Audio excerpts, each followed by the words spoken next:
Hey learners, welcome back to Unacademy. Let's crack CLAT PG. This is Manjari Singh, your CLAT PG educator. आज हम discuss करने वाले हैं career opportunities for LLM graduates के लिए। ये one of the most important topic है। जो लोग भी एलएलएम परस्यू करना चाहते हैं उनके मन में ये सवाल रहता है कि आखिर क्या करियर अपॉर्चुनिटीज हमारे लिए रहेंगी एलएलएम करने के बाद। बिकॉज हर वो स्टूडेंट जो एलएलबी करके आया होता है वो काफ़ी ईयर्स अपने इन्वेस्ट कर चुका होता है एंड उसके बाद एलएलएम में 2 साल या 1 साल इन्वेस्ट करना बहुत बड़ा डिसीजन उनके लिए हो सकता है। सो देयरफॉर आज हम इसके बारे में डिस्कस करेंगे। प्रीवियस कई सेशंस में हम ऑलरेडी एलएलएम के फायदे के बारे में डिस्कस कर चुके हैं। अगर आपने वो सेशंस नहीं देखे हैं तो मेक श्योर कि आप उन सेशंस को जरूर एक बार क्रॉस चेक कर लें। And also before starting with the today's session हम डिस्कस कर लेते हैं कुछ इंपॉर्टेंट चीजें। दैट इज अनअकैडमी का लर्निंग फेस्टिवल स्टार्ट हो चुका है जो कि 6 मई से 9 मई तक चलने वाला है। आपको इसमें मिलेगी क्लैट पीजी की free coaching for the next 7 days. आपके लिए जरूरी है कि आप बिटवीन 6 मई टू 9 मई में ही सब्सक्रिप्शन ले लें, तभी उसके बाद आपको 7 डेज का फ्री क्लास मिल पाएगा क्लैट पीजी का and you will experience the power of Unacademy plus subscription. यहाँ पे आपको all online live and recorded batches का एक्सेस मिलेगा। जो भी हमारे लाइव सेशंस होते हैं, जो भी हमारे रिकॉर्डेड बैचेस हैं, उन सबका आपको एक्सेस मिलेगा and you will also get the live doubt solving sessions. तो मेक श्योर कि आप बिना लेट करे जल्दी से जल्दी सब्सक्रिप्शंस ले लें। ऑल्सो अगर आप क्लैट पीजी का फुल सब्सक्रिप्शन नहीं लेना चाहते हैं, क्लासेस का सब्सक्रिप्शन नहीं लेना चाहते हैं, तो we have here mock test series का सब्सक्रिप्शन जिसमें आपको हम 25 मॉक टेस्ट सीरीज प्रोवाइड करेंगे, वो भी full length mock test. Detail test analysis होता है इसमें हर एक टेस्ट का। अगर आप इंटरेस्टेड हैं इसको परचेज करने में तो ये लिमिटेड पीरियड ऑफर है 2249 में। मेक श्योर कि आप ये कोड यूज करना ना भूलें MSING10। इसको यूज करने के बाद you will get the maximum discount on this purchase. Further details के लिए आप इस नंबर पे कांटेक्ट कर सकते हैं एंड अगेन रिपीट करूंगी, don't forget to apply the referral code for the additional discount. साथ ही साथ हमारा लॉ एलिवेट नाम का नया बैच चल रहा है जो कि 31 मार्च से स्टार्ट हुआ था। इसमें काफ़ी सिलेबस अभी कंप्लीट नहीं हुआ है तो आप इसको ज्वाइन कर सकते हैं। कॉम्प्रिहेंसिव सिलेबस है ये हमारा। 250 प्लस लाइव क्लासेस आपको इसमें मिलेंगी, 15 plus full length mock test मिलेंगे एंड आपको यूज करना होगा ये पर्टिकुलर कोड MSING10 जिसके बाद आपको मैक्सिमम डिस्काउंट मिल पाएगा। क्लैट पीजी प्लस प्रोग्राम के बहुत सारे बेनिफिट्स होते हैं। डेली लाइव क्लासेस होती हैं, लाइव टेस्ट एंड क्विजेस होते हैं, स्ट्रक्चर्ड कोर्स हम प्रोवाइड करते हैं, इन क्लास PDF प्रोवाइड करते हैं, डेली लाइव क्लासेस के साथ साथ डेली केस एनालिसिस भी होता है and in class doubt solving sessions होते हैं। कॉन्स्टेशिप की सीरीज में चलाती हूँ अनअकैडमी के प्लेटफॉर्म पर जो कि स्पेशल फ्री लाइव क्लासेस होती हैं। आप इनको भी चेक कर सकते हो। ये रहा QR कोड जिसको स्कैन करके you will find out my free live classes जिसमें हम वेरियस सब्जेक्ट्स डिस्कस करते हैं। इंपॉर्टेंट जजमेंट्स आपको मिल जाएंगे। You will get the practice sets of various subjects. ये मैं लेती हूँ 11:30 बजे सुबह, वेडनेसडे टू सैटरडे। आप एक बार जरूर क्रॉस चेक करें इन क्लासेस को। साथ ही साथ टेलीग्राम का चैनल अगर अभी तक सब्सक्राइब नहीं किया है तो ये रहा QR कोड। अगर आप इसको सब्सक्राइब कर लेंगे तो आपको सारी अपडेट्स इस चैनल पर मिलती रहेंगी related to YT sessions and our live sessions. तो अब बिना लेट करे चलते हैं आज के हम सेशन पे जो है हमारा career opportunities for LLM graduates. तो सबसे पहले क्या होता है LLM? भाई LLM जिसको हम कहते हैं मास्टर ऑफ लॉज, ये एक पोस्ट ग्रेजुएट डिग्री है आपकी LLB के बाद, which is bachelor of laws के बाद। ये आपको स्पेशलाइज्ड लीगल एजुकेशन प्रोवाइड करता है जो अपनी LLB की पढ़ाई पूरी करते हैं। और अगर हम स्पेशलाइजेशन की बात यहाँ पे कर रहे हैं तो वो स्पेशलाइजेशन आपका कई फील्ड में हो सकता है, विच मीन्स कॉन्स्टिट्यूशनल लॉ हो सकता है, क्रिमिनल लॉज हो सकते हैं, बिजनेस लॉज हो सकता है, ह्यूमन राइट्स हो गया, एनवायरमेंटल लॉ हो गया, IPR हो गया, वेरियस तरह की फील्ड्स। आज की डेट पे आपको न्यूमरस स्पेशलाइजेशन देखने को मिलेंगे। आप इसके लिए भी फाइंड आउट कर सकते हो, अलग अलग प्राइवेट यूनिवर्सिटीज से देख सकते हो। आपके पास नेशनल लॉ यूनिवर्सिटीज हैं जो डिफरेंट टाइप्स ऑफ प्रोग्राम्स लेके चलती हैं LLM में, तो आप अपने इंटरेस्ट के बेसिस पर इनको परस्यू कर सकते हो। तो LLM ग्रेजुएट्स के लिए बहुत सारी करियर अपॉर्चुनिटीज हैं यहाँ पर, चाहे हम ट्रेडिशनल फील्ड्स में देखें चाहे हम नॉन ट्रेडिशनल फील्ड्स में देखें। तो एक एक करके हम इसको डिटेल में डिस्कस करेंगे। सबसे पहले हम बात करते हैं ट्रेडिशनल लीगल करियर पाथ की। तो what is this traditional legal career path की जनरली आज तक क्या देखा गया है, ठीक है, मतलब जनरली आज तक LLM का क्या कंट्रीब्यूशन हमने देखा है किन किन फील्ड्स में। तो सबसे पहले इसमें आपका आता है लीगल प्रैक्टिस। जी हाँ, हम बात कर रहे हैं यहाँ पे लिटिगेशन की, कि लिटिगेशन के लिए LLM आपका बहुत बेनिफिशियल हो सकता है। ऑब्वियस सी बात है, हमारे लिए पढ़ाई कभी भी नुकसान नहीं देती है, ठीक है। आप जितना भी पढ़ोगे वो आपके लिए एडवांटेजेस ही फुलफिल करेगी। तो द थिंग इज यहाँ पे कि LLB आपने कर लिया, LLB के बाद ऑब्वियसली हम एलिजिबल हो जाते हैं प्रैक्टिस करने के लिए। बट अगर आप मास्टर्स कर लेते हो तो मास्टर्स में सिंस मैंने आपसे कहा कि स्पेशलाइजेशन होता है एक पर्टिकुलर एरिया में, तो लिटिगेशन में भी यही होता है कि हम लोग जनरली जब प्रैक्टिस करते हैं तो एक पर्टिकुलर एरिया में लिटिगेशन में इंटरेस्टेड होते हैं। तो जिस फील्ड में आप इंटरेस्टेड हो, अगर आप उसी फील्ड में स्पेशलाइजेशन मास्टर्स में कर लोगे तो आपके लिए बहुत हद तक ईजी हो जाएगा लिटिगेशन। तो यहाँ पे LLM ग्रेजुएट जो है वो एक लॉयर्स की तरह काम कर सकते हैं। लॉयर्स आपको पता है कि वो इंडिपेंडेंट लॉयर्स भी हो सकते हैं, वो लॉ फर्म्स में भी काम कर सकते हैं, वो ग्रुप्स में काम कर सकते हैं। एंड जैसा कि मैंने कहा कि स्पेशलाइज एरिया में, चाहे वो कॉर्पोरेट लॉ हो, चाहे वो इंटेलेक्चुअल प्रॉपर्टी हो, चाहे वो क्रिमिनल लॉ हो, अपने हिसाब से वो कर सकते हैं। नेक्स्ट जो ट्रेडिशनल पाथ की तरफ चलूंगी, that is the in house counsel. जी हाँ, कई कंपनीज जो होती हैं वो LLM ग्रेजुएट्स को हायर करती हैं इन हाउस काउंसिल के रूप में, यानी कि जैसे आज की डेट में आपका जो फेमस है लीगल एडवाइजर, ठीक है। तो लीगल एडवाइस ये लोग मैटर्स पे देते हैं related to contracts to compliance. हर एक पॉइंट पे इनसे लीगल एडवाइजर से एडवाइस ली जाती है जो इनकी कंपनी के लिए हेल्पफुल होती है। तो ये आपके बहुत तरह की कंपनीज होती हैं, this could be a private company, in fact इसमें कॉलेजेस भी इन्वॉल्व होते हैं, इसमें सरकारी कंपनियां भी होती हैं, इसमें प्राइवेट भी होती हैं, इसमें कॉर्पोरेशंस भी होते हैं। तो अलग अलग डिफरेंट, क्योंकि हर किसी को लीगल एडवाइस चाहिए, ठीक है। So for that sake in house counsel के रूप में भी आपके लिए बहुत ज्यादा हेल्पफुल हो सकता है LLM। थर्ड पॉइंट करें तो गवर्नमेंट की तरफ अगर हम देखें कि गवर्नमेंट की जॉब्स में क्या इसका रोल है, तो सबसे बड़ी बात जो आप जानते होंगे, आपने PSUs के बारे में सुना होगा, that is public sector undertakings.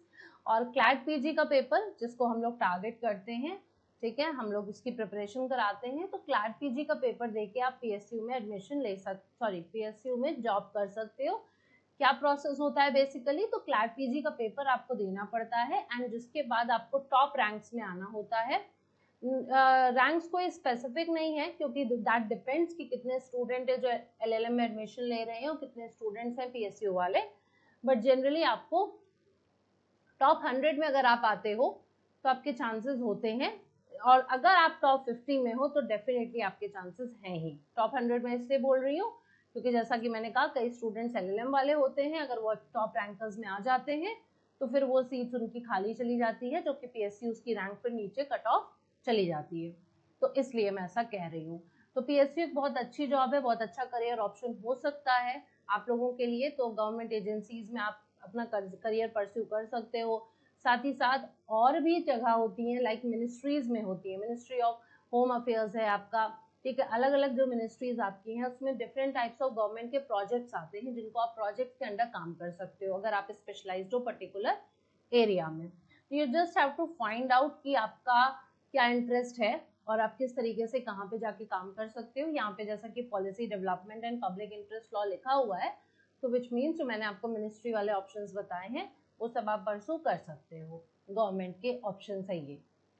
Non traditional career path की अगर हम बात करें तो उसमें सबसे पहले आपका एकेडमिक्स आता है। तो एकेडमिक्स में भाई क्या है कि अगर आप टीचिंग में इंटरेस्टेड हैं, अगर आपको पढ़ाना पसंद है, आप चाहते हैं कि आप कॉलेज लेवल पे यूनिवर्सिटीज़ में आप जाके पढ़ाएं, या आप आगे जाके और लीगल रिसर्च करना चाहते हैं परस्यू, विच मीन्स आप डॉक्टरेट करना चाहते हैं, तो डेफिनेटली आपको LLM करना पड़ेगा क्योंकि this is the minimum degree required for teaching and also for legal research. अगर PhD करना है तो LLM करना पड़ेगा, अगर आप पढ़ाना चाहते हो तो आपको LLM करना ही पड़ेगा क्योंकि LLM के बाद आपका UGC नेट आपको क्वालिफाई करना होता है जो कि असिस्टेंट प्रोफेसर की जॉब के लिए इसेंशियल है।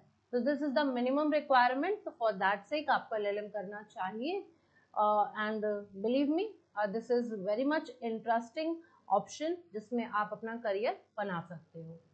नेक्स्ट आता है इंटरनेशनल ऑर्गेनाइजेशंस। तो आपकी बड़ी बड़ी जो इंटरनेशनल ऑर्गेनाइजेशंस है like United Nations, world bank and other bodies हैं, तो लीगल मैटर्स पे अगर आप ग्लोबल लेवल पे काम करना चाहते हैं तो यहाँ पर भी अपॉर्चुनिटीज आपके पास हैं। मेरा कहने का मतलब ये है कि इट इज नॉट जस्ट कि आपको LLM हेल्प आउट सिर्फ करेगा यहाँ पे, आपके पास और भी एक्सपर्टीज होनी चाहिए, कई बार डिप्लोमाज रिक्वायर्ड होते हैं, बट अगर आप एक्सप्लोर करोगे और आपको ग्लोबल लेवल पे काम करना है तो this could be one of the opportunity जो आपको एलएलएम करने के बाद मिल सकती है। थर्ड बात करें तो कंप्लायंस के मैटर्स जो होते हैं, जिसमें बेसिकली जो कंपनीज होती हैं they have to check whether they are complying with the rules and regulations और नॉट, फॉर दैट सेक वो कंप्लायंस ऑफिसर्स रखते हैं।